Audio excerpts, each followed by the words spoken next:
Muito bom dia! Estamos na quinta-feira, estamos neste exato momento aqui num estado vibrante de alegria de voltarmos aqui a ler a lição do tal de hoje e sempre nos traz uma reflexão. Então a gente não fala nos vídeos, mas isso é de praxe que a gente sempre reflita em cada lição do dia do tal e que nós nos lembramos do que está acontecendo no nosso dia, em algumas pausas que nós vamos fazer no nosso dia, para lembrar da lição do tal, para lembrar dessa lição que nos conduz à interioridade, que nos conduz a este reino que já está dentro de nós, que já é.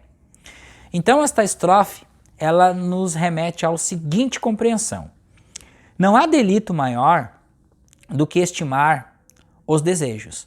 Não há calamidade maior do que não saber se contentar. Não há erro maior do que desejar possuir. Então, vocês estão vendo que esta estrofe nos remete ao quê? Tudo aquilo que o ego quer. Poder, desejos, posse, território. Então, tudo aquilo que nós estamos acostumados a viver. E o livro nos traz um entendimento ao contrário disto, tá? Estimar os desejos, não saber se contentar e desejar possuir são situações referidas ao apego. E apego são os laços que uma pessoa amarra com aspectos de sua vida relacionados a objetos ou pessoas que cruzaram seu destino no passado ou que ela espera irão cruzar no futuro. O apego impede a fluidez da pessoa na vida. Viu? O apego impede a fluidez da pessoa na vida. Então, toda vez que a gente tem apego a alguma coisa, a gente tem sofrimento.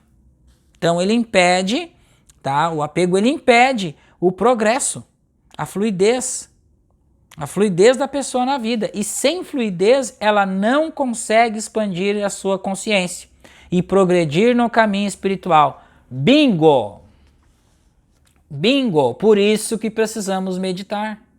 Por isso que precisamos acalmar a nossa mente, meus irmãos. Está aqui. Por que é tão difícil meditar? Por que é tão difícil aquietar a mente e escutar a voz do vácuo quântico? Está aqui, ó. O apego impede a fluidez da pessoa na vida. E sem fluidez, ela não consegue expandir sua consciência e progredir no caminho espiritual.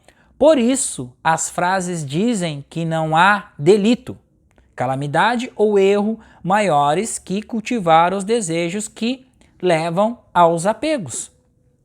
Se o desejo é a raiz do apego, estimar os desejos é como estimar os apegos, porque a pessoa passa a cultivar com satisfação uma ideia que ficou fora de seu tempo, ou um período de sua vida que já terminou e não volta mais, ou um acontecimento que sonha acontecer no futuro. E esta obsessão a impede de contemplar o seu destino dentro das circunstâncias reais, das suas próprias possibilidades pessoais e do tempo e do lugar em que esteja, no agora.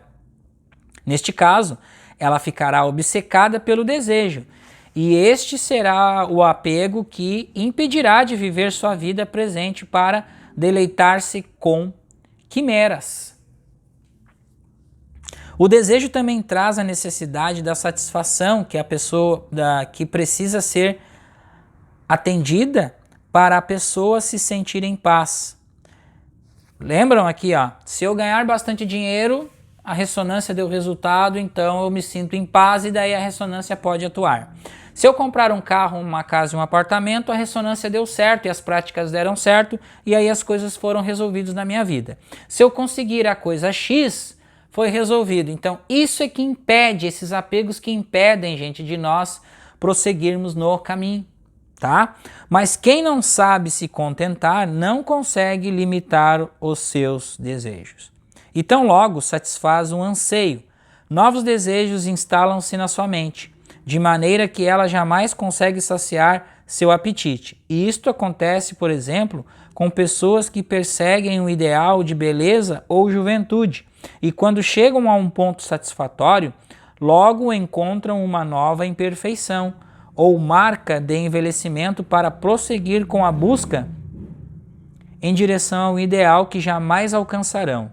E o desejo de possuir pode levar uma pessoa insatisfeita a um nível tão alto de ambição e avidez por ter algo que não esteja ao seu alcance, que esse sentimento algumas vezes se transforma num apego enraizado em sua alma, e ela permanece por toda a sua vida perseguindo objetivos que não conseguirá alcançar. Então, muito cuidado com os apegos permanentes, meus irmãos.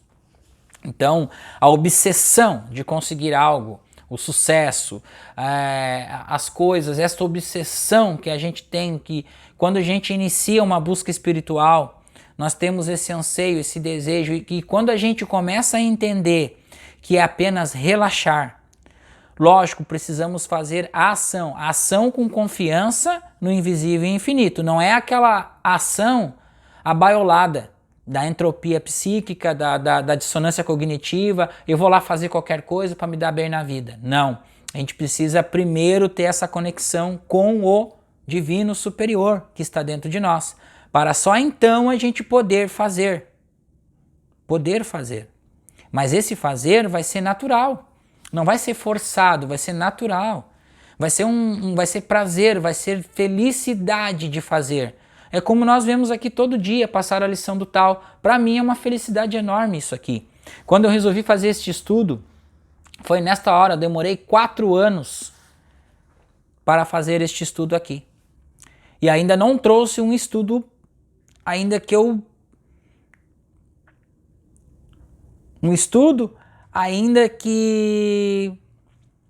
de um livro que eu tenho muita vontade de trazer aqui para o canal. Mas é preciso, este livro, ele vai ser preciso ser muito bem trabalhado, muito bem evoluído para trazer este estudo aqui. Mas o estudo do Tao, deste livro do Tao aqui, já é um estudo de altíssima compreensão do que Lao Tzu nos deixou. Ele deixou o seu sentimento aqui. Quando a gente pede uma onda, a gente recebe o sentimento da pessoa. A gente recebe o sentimento do arquétipo. A gente recebe a informação dele. Então, o sentimento de Lao Tzu, quando ele deixou estes escritos para passar pela fronteira, era um sentimento de união consciente com Deus. Lembram quando Joel Goldsmith fala que o propósito do caminho infinito é chegar à união consciente com Deus? O Joel Goldsmith estudou Lao Tse, estudou aqui o Tao Te Ching. Por isso que ele desenvolveu através da meditação, quietude e silêncio, esta conexão. Por isso que ele trouxe a meditação, porque ele aprendeu aonde? Aqui no Tao, que é silêncio, que é quietude, que é o soltar. Está tudo aqui dentro deste livro aqui. Porém, nós precisamos ler e reler estes capítulos, procurar relacionar estes capítulos aqui na nossa vida prática para poder entender a linha de raciocínio que Lao Tzu nos deixou. A preciosidade que Lao Tzu nos deixou aqui. Certo, meus irmãos? Tenham todos uma ótima quinta-feira, muita paz, muito amor. Que a paz seja convosco. Voltamos amanhã, na sexta-feira, para terminar esta leitura deste capítulo aqui, do capítulo 46, e já no sábado iniciarmos o capítulo 47. Muito obrigado e até amanhã.